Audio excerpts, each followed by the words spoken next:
Sa iba pang balita, sinisikap na ng pamahalaan na mailikas ang mga kababayan natin na naiipit ngayon sa kaguluhan sa Israel at Iran. Sa panayam kay Pangulong Ferdinand Marcos Jr. ngayong umaga, sinabi nito na nakausap na ng pamahalaan ang mga Pinoy sa Israel na nais na magpa-evacuate sa ligtas na lugar. Gayon din ang ilan nating mga kababayan sa Israel. Tiniyak ng Pangulo na ginagawa na ng paraan ng pamahalaan na mailikas ang ating mga kababayan na naiipit sa kaguluhan doon. Gayunman, malaking hamon anya ang paghahanap ng mga airport at ruta na maaaring daanan upang sila ay madala sa ligtas na lugar. Of course, are watching our nationals both in Israel and in Iran.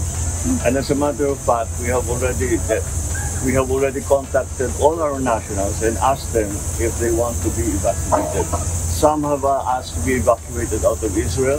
Some now, nung una, sa Iran, ayaw nila munang umalis. Pero ngayon, meron nang sinasabi na kailangan na, wala silang natatakot na sila kaya papatuloy na makalabas.